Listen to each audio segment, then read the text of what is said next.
Hello दोस्तों, कैसे हैं आप सभी लोग। उम्मीद करता हूं अच्छे होंगे। तो ये लोगों को तो आप पहचानते होंगे अगर आप इंडिया में रहते हैं तो। हम सबका फेवरेट बैंक एसबीआई। तो अभी तक आपने बैंक अकाउंट्स खोले होंगे एसबीआई में, एक्सिस में, एचडीएफसी में। बट आज हम बात करने वाले हैं कैसे अपना खुद का बैंक खोल सकते हैं प्लेटफॉर्म पे, नॉट रजिस्ट्रेशन वगैरह।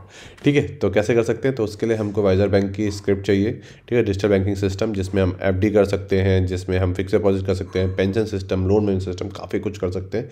तो कुछ इंपॉर्टेंट फीचर्स के बारे में हम आज बात करने वाले हैं। तो फर्स्ट आपको स्क्रिप्ट चाहिए। स्क्रिप्ट कहाँ से मिलेगी? डिस्क्रिप्शन से। तो डिस्क्रिप्शन में आपको लिंक मिल जाएगा। आने के बाद आपको एक होस्टिंग चाहिए।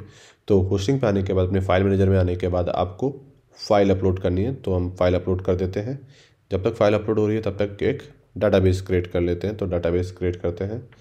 तो यहाँ पे एक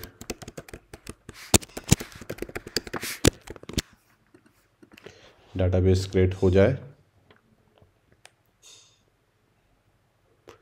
ठीक है, और यहाँ पे हमारी फाइल अपलोड हो गई, इसे एक्सट्रैक्ट कर लेते हैं।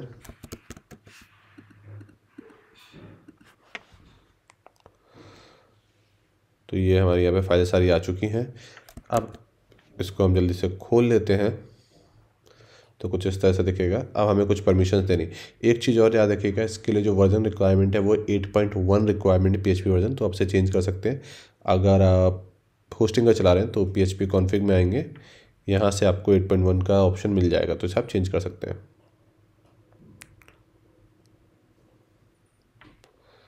देन आपको कोर में आना है।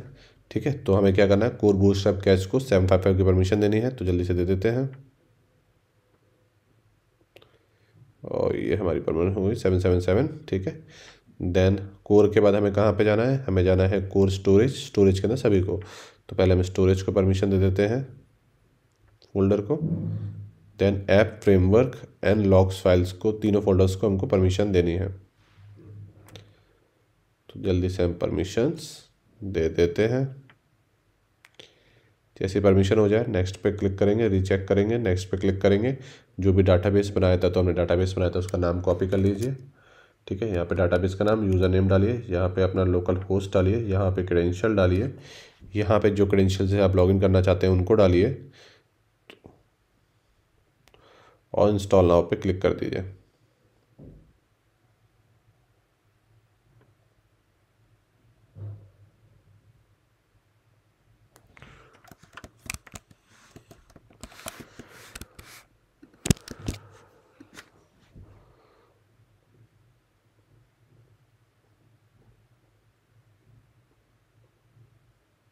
जैसे इंस्टॉलेशन हो जाए तो आपको कुछ इस तरह से विंडो दिखेगी। ये आपका फ्रंट पेज रहेगा। तो यहाँ पे आप ऑनलाइन पेमेंट ले सकते हैं, लोन ले सकते हैं, डिपॉजिट सर्विसेज, और आप फ्रंट पेज को भी आप चेंज कर सकते हैं। तो फर्स्ट हमें जाना होगा एडमिन में। तो हम यहाँ पे डायल करते हैं एडमिन, और जो भी आपने एडमिन के क्रेडेंशियल्स बनाए हैं उन क्रेडेंशियल्स को आप यहाँ पर डाल के लॉगिन कर लीजिए अपने अकाउंट में। जैसे लॉगिन करेंगे कुछ इस तरह का अकाउंट दिखेगा। तो फर्स्ट हम चलते हैं, हम एक एक करके समझते हैं सभी चीज़ों के फीचर्स को। तो फर्स्ट है आपका मैनेज स्टाफ। तो डिफरेंट डिफरेंट रोल्स के हिसाब से आप स्टाफ बना सकते हैं। अभी आप एडमिन हैं। देन आप यूज़र्स बना सकते हैं। यूज़र्स हो गए आपके जो कोई भी अपने अकाउंट में आपके कस्टमर्स। ठीक है, तो उनकी केवाईसी क्या है, उनका बैलेंस क्या है, बैलेंस यूज़र क्या है, ईमेल वेरीफाई है किसका यानी। देन हमारे पास डिपॉजिट का ऑप्शन है, कौन से डिपॉजिट हुए उनको अप्रूव करना है, रिजेक्ट कौन से हुए, सारी चीज़ें। देन ऑफ कोर्स हमारे पास विड्रॉल है। तो यहाँ पे विड्रॉल का मेथड को आप यहाँ पे सेटअप कर सकते हैं। जैसे कि आप सपोज़ कैश विड्रॉल कर रहे हैं तो आप यहाँ पे कैश या बैंक टू बैंक, तो हमने करेंसी डाल दी। हाँ, इसको हम चेंज कर सकते हैं। तो हमने मिनिमम डाला आप 100 रुपीज़, मैक्सिमम आप 10,000 रुपये निकाल सकते हैं। फिक्स चार्ज हो गया आपका 10, और 1% आपका चार्ज रुपये लगेगा जो भी आपके हैं बैंक डिटेल्स। हाँ, तो आप यहाँ पे, ठीक है, यहाँ पे सभी डिटेल्स को मेंशन करने का, सबमिट कर देंगे। यूज़र से जो भी इन्फॉर्मेशन चाहिए आप ले सकते हैं। देन हमारे पास मनी ट्रांसफ़र की इन्फॉर्मेशन आ गई। ठीक है, अपने बैंक में करना है या अदर बैंक में करना है। तो अदर बैंक में करना है, अपने बैंक में करना है तो आपको दूसरे का अकाउंट में चाहिए। अगर अदर बैंक में करना है तो आपको यहाँ पे इसकी डिटेल्स एडिट करनी होंगी, जिससे हम बात करेंगे। ठीक है, ठीक है। अब यहाँ पे आ गया अदर बैंक्स। तो अदर बैंक को हमें यहाँ पे ऐड करना होगा। तो हमने यहाँ पे डाल दिया हमारा favourite bank SBI. Processing time 1 day. ठीक है, मिनिमम अमाउंट हो गया हमारा 100, मैक्सिमम अमाउंट हो गया हमारा 1,00,000, फिक्स चार्ज 1। हाँ, 1% ट्रांजेक्शन अमाउंट मैक्सिमम 1,00,000 10 बार में। ठीक है, मंथली मैक्सिमम ट्रांजेक्शन अमाउंट हो गया, ये हो गया डेली का, ये हो गया टोटल 10 बार में इंस्ट्रक्शन जो भी आपको देने हैं, बैंक डिटेल्स। ठीक है, तो यहाँ पे आप जो भी बैंक डिटेल्स है, अकाउंट नाम हो गया, अकाउंट नंबर हो गया, हाँ, सबमिट कर देंगे तो हो गया। यहाँ पे आ गया वायर ट्रांसफ़र का ऑप्शन आ गया। यहाँ पे अगर आपको डिफरेंट डिफरेंट ब्रांचेस खोलनी है अपनी, हाँ, तो आप अपनी अपनी ब्रांचेस खोल सकते हैं। तो सपोज़ मुझे कोई भोपाल में एक ब्रांच खोलनी है, हाँ, तो राउटिंग नंबर दे दिया, किस जो भी है, स्विफ्ट कोड हो गया ब्रांच का, जिससे इंटरनेशनल पेमेंट ट्रांसफ़र होता है। तो जो भी आप बनाना चाहते हैं वो सब आप यहाँ पे इंफॉर्मेशन डाल सकते हैं। अब आता है यहाँ पे प्लान, FDR हो गया, फिक्स डिपॉजिट प्लान। तो हम एक फिक्स डिपॉजिट बना लेते हैं 6% का। तो FD हो गई, जिसका इंटरेस्ट है 6%, जिसका रहेगा 6% आपका 300 दिन का, हम 1 साल के अंदर का भी अंदर दे देते हैं। ठीक है, जिसमें आपको लॉक इन पीरियड रहेगा 90 डेज। मिनिमम अमाउंट हो गया 100, मैक्सिमम अमाउंट हो गया आपका 1 लाख। तो आपको 6 USD मिलेंगे।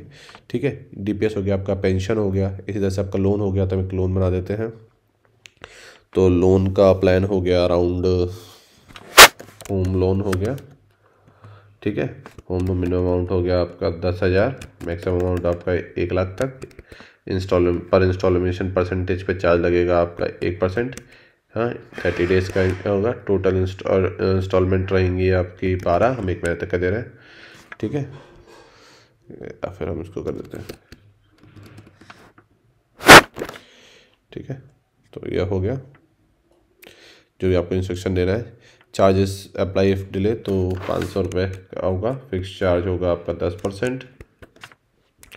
इस तरह से आपको जो भी डिटेल चाहिए आप वो जहाँ पे आप सब मांग सकते हैं। तो आपका लोन हो गया। जो भी FD स्टार्ट होगी वो यहाँ दिखेगी, जो भी DPS स्टार्ट होगा वो यहाँ दिखेगा, जो भी लोन होगा वो यहाँ दिखेगा। अब पेमेंट आएगा कैसे?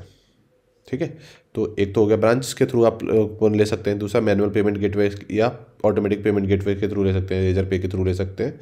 उनकी KYC करने का यहाँ पे डालने का, जिससे आप अनेबल कर सकते हैं। अदरवाइज आप डायरेक्ट बैंक टू बैंक भी ट्रांसफ़र कर सकते हैं। तो आपने लिया, यहाँ पे डाला ये, यहाँ पे डाला ये, हाँ, मतलब बैंक का नाम हो गया, करेंसी हो गया ये, और 50 रुपीज़ आप का USD कन्वर्जन चल रहा है। मिनिमम 100 रुपये, मैक्सिमम आप 1 लाख रुपये ले रहे हैं, जो भी आप लेना चाहें। फिक्स 1 और 10 फिक्स रुपये लगेंगे, 10 रुपये पर ट्रांजेक्शन और 1%।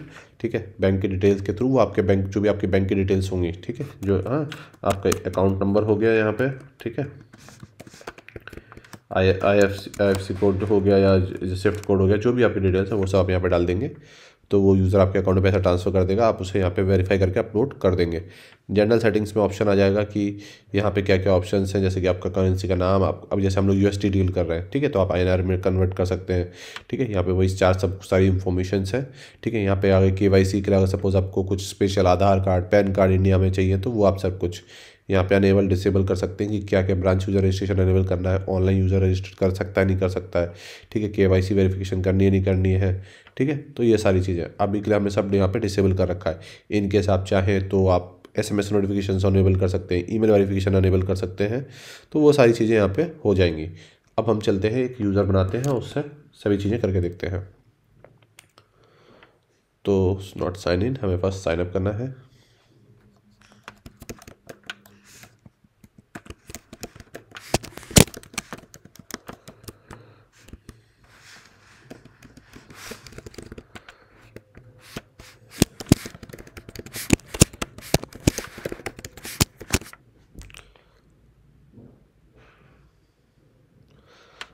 ठीक है,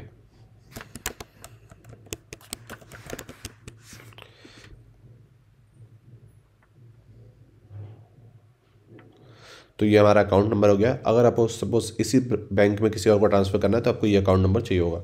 अब हमें पैसा डिपॉजिट करना है, तो पैसा डिपॉजिट पे जाएंगे। ठीक है, डिपॉजिट नाउ पे जाएंगे। हमने ऑलरेडी बैंक की डिटेल बना रखी थी, तो हम यहाँ से भी डिपॉजिट कर सकते हैं जो भी हम चाहें तो।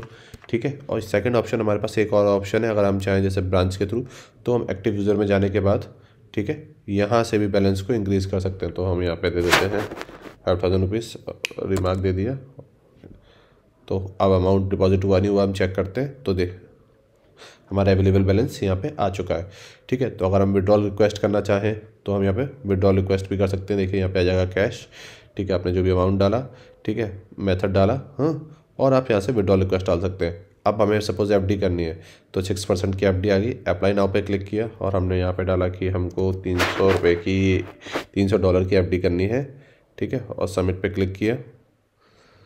ठीक है। तो अभी हमने OTP वाला मोड अनेबल कर रखा था वेरिफिकेशन के लिए, जिसे हमने अभी डिसेबल कर देते। तो सेटिंग कॉन्फ़िगरेशन में आने के बाद SMS जो OTP आएगा इसको हम यहाँ पे डिसेबल कर देते हैं।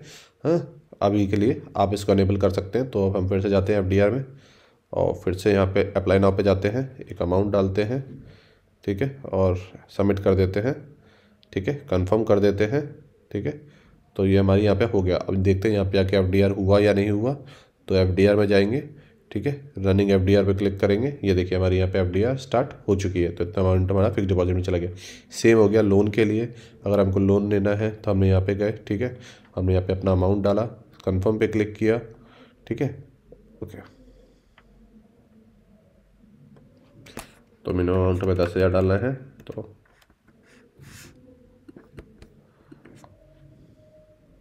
हमने यहाँ पे डाला, एप्लीकेशन फॉर्म है जो हमने बनाया नहीं था, आपको अपना जो भी इन्फॉर्मेशन डालनी है। तो यहाँ पे लोन की इन्फॉर्मेशन आ गई। अब यहाँ पे हम लोन पे जाएंगे, ठीक है। तो जो हमारे पेंडिंग लोन्स होंगे यहाँ पे आ गया कि अब हमने डॉक्यूमेंट जो भी थे हमने चेक किए, सब कुछ चेक करने के बाद डिटेल्स पे गए, अप्रूव कर दिया, इतना अमाउंट उनके अकाउंट में चला गया। इस तरह से हो गया। सेम अगर हमें ट्रांसफ़र करना है, अगर हमारे ही बैंक में अकाउंट है तो उसका हमारे पास कोड होगा, तो हम उनका बैंक अकाउंट नंबर डिटेल दे के यहाँ पे कर सकते हैं वायर ट्रांसफ़र। अदर बैंक में करने के लिए, ठीक है, अदर में गए, हमने अदर में जाने के बाद हमने SBI पे क्लिक किया, जो भी हमारा नाम था हमने अकाउंट नंबर वो डाला, ठीक है, यहाँ पे अकाउंट का नेम डाला, ठीक है, डेमो, अकाउंट नंबर डाला, जो भी हमारा अकाउंट नंबर था, सबमिट पे क्लिक किया। डिसाइड होने के बाद अगर हम ट्रांसफ़र करना चाहें तो अमाउंट हम अदर बैंक में ट्रांसफ़र कर सकते हैं। तो इस तरह से काफ़ी इंटरेस्टिंग फीचर है। आप इसमें पेंशन फीचर को भी यूज़ कर सकते हैं, जो हमने अभी बनाया नहीं है, जो आपको यहाँ से बनाना पड़ेगा कि आप पेंशन आपकी स्कीम में मैच्योरिटी होने पर आप कितना अमाउंट क्या देंगे, वो सारी चीज़ें। तो ओवर इस तरह से आप बैंकिंग फीचर को यूज़ कर सकते हैं और मैंने लिंक इसका डिस्क्रिप्शन में दे दिया है, वहाँ से आप स्क्रिप्ट को लेके इसको यूज़ कर सकते हैं। उम्मीद करता हूँ ये वीडियो आपके लिए काफ़ी यूज़फुल रहा होगा। अगर वीडियो आपके लिए यूज़फुल है तो लाइक करें, शेयर करें। मिलते हैं अगले वीडियो में।